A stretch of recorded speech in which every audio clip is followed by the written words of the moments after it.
এই নির্বাচন কতটা সুষ্ঠু হবে বলে আপনি মনে করছেন? এর নির্বাচন সুষ্ঠু হওয়ার কোনো বিকল্প নাই।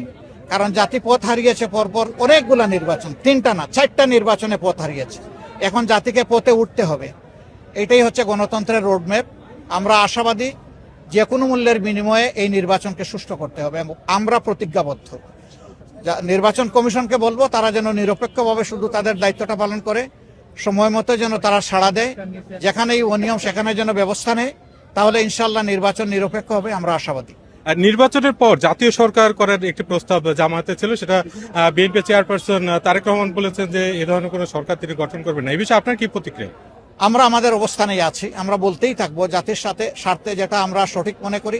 আমরা বিজয়ী হলে আমরা সবাইকে ইনক্লুড করে ইনক্লুসিভ একটা গভর্নমেন্ট চাই। যদি কেউ না আসে, কারণ তো জোর করে আনা যাবে না। সেক্ষেত্রে কি কোনো বিরোধী দল থাকবে? সংসদে তো বিরোধী দল থাকবে, কেউ না কেউ থাকবে। আরেকটি প্রশ্ন আপনার কাছে, যে আজকে 11টি নারী সংগঠন তারা এসে নির্বাচন কমিশনে গিয়েছিলেন এবং নির্বাচন কমিশনে আপনার প্রার্থিতা বাতিলের জন্য একটা স্মারকলিপি দিয়েছেন। তারা মনে করছেন যে কোট আনকোট আপনার বক্তব্যের মধ্যে নারী অবমাননাকর বক্তব্য ছিল এবং এর জন্য তারা এই দাবি করেছেন। এই বিষয়ে আপনার প্রতিক্রিয়া কি? এটা তারা ভালো জানেন। আমার বিরুদ্ধে একটা মিথ্যা অভিযোগ আনা হয়েছিল, সেটা ইতিমধ্যে ফয়সালা হয়ে গিয়েছে। এখন তারা কি জন্য গিয়েছেন এর উত্তর তারাই ভালো দিতে পারবেন। আর আমি এটাকে কোনো সমস্যা হিসাবে দেখি না। একজন যেতেই পারে, এটা তার ফ্রিডম অফ এক্সপ্রেশন, সে চাইতে পারে। চাইলেই তো আর সবকিছু হয় না, সবকিছুর বাস্তবতার নিরিখে নিতে হবে। আর আমি নারী বিদ্বেষী, তাদের অভিযোগ। আমি নারীদের জন্য লড়াই করে যাচ্ছি, এই সমাজে নারীদের জন্য কিভাবে সম্মান এবং নিরাপত্তার জায়গাটা তৈরি করা যায়।